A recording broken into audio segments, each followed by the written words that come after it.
তোমরা কেমন আছো? আশা করছি খুব ভালো আছো, তার কারণ ভালো তো থাকতেই হবে। এসএসসি জিডি 2025 নিউ ভ্যাকেন্সি কিন্তু এক্সাম ডেট আউট হয়ে গেছে। 4 ফেব্রুয়ারি থেকে শুরু হতে চলেছে এসএসসি জিডির এক্সাম এবং চলবে 17 দিন পর্যন্ত। হাতে কিন্তু এখন আর একদমই বেশি সময় নেই, রয়েছে ডিসেম্বর এবং জানুয়ারি এই দুটো মাস।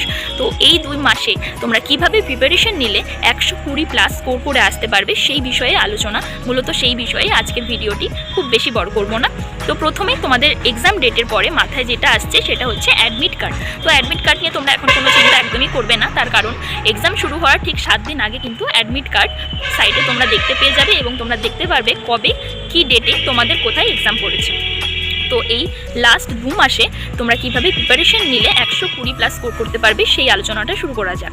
তাহলে তোমাদের এই লাস্ট 2 মাসে কী করতে হবে? রিভিশন প্লাস মক টেস্ট কিন্তু দিতে হবে। রিভিশন এবং মক টেস্টেই একমাত্র পথ যেখানে তোমার নাম্বারটা বাড়বে।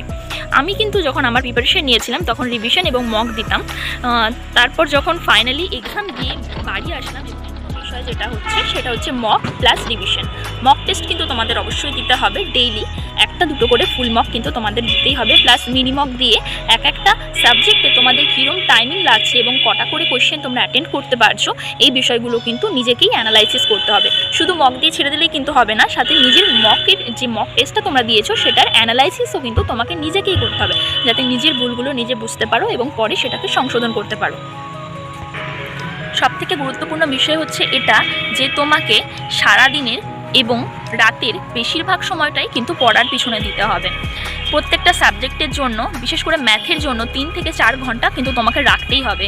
এছাড়াও রিজনিংয়ের জন্য 2 ঘন্টা, হিন্দির জন্য 1 ঘন্টা, জিকে জিএস সবথেকে গুরুত্বপূর্ণ বিষয় 3-4 ঘন্টা দিয়ে তোমাকে কিন্তু টোটালি 24 ঘন্টার মধ্যে প্রায় 16 থেকে 17 ঘন্টা পড়াশোনা তোমাকে করতেই হবে।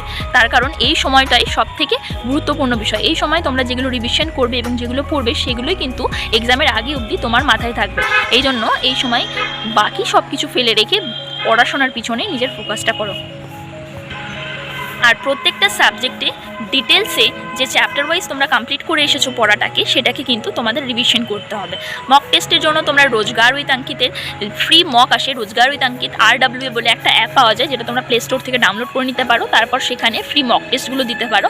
এছাড়াও টেক্সট বুকেও ফ্রি মক টেস্ট পাওয়া যায়। আর টেক্সট বুকে যদি তোমরা মক কিনে নিতে পারো সেটা সবথেকে বেশি ভালো হয়, কারণ এক্সামের আগে টেক্সট বুকে খুব ভালোভাবে মক আসে, মক অ্যানালাইসিস আছে, অনেক কিছু আসে যেগুলো তোমরা নিজেরা দেখতে পারো এবং করতে পারো।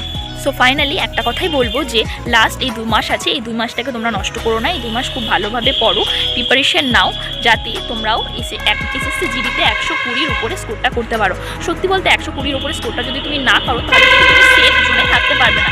এক্সামের পর তোমার সেই কাট অফ নিয়ে চিন্তা হবে, ফিজিক্যালের পর কাট অফ নিয়ে চিন্তা হবে, মেডিকেলের পর কাট অফ নিয়ে চিন্তা হবে, এমনকি ফাইনাল মেরিটের জন্য কিন্তু তোমাকে চিন্তায় থাকতে হবে। এই জন্য এটাই সময় ভালো করে পড়ো এবং নাম্বারটা বাড়িয়ে নাও, যাতে ফাইনালি তোমাকে টেনশন মুক্ত তুমি নাম্বারের বিষয়ে থাকতে পারো।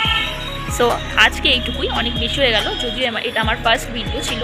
তো তোমরা পাশে থাকো, লাইক এবং সাবস্ক্রাইব করে দিও, আর কমেন্ট করো যে কোনো বিষয়ে। আমি কিন্তু তোমাদেরকে সাজেশন, টিপস এবং সমস্ত তথ্য তোমাদের সাথে শেয়ার করব। মেডিকেল, ফিজিক্যাল, পড়াশোনা যে কোনো বিষয়ে তোমরা কমেন্ট করো।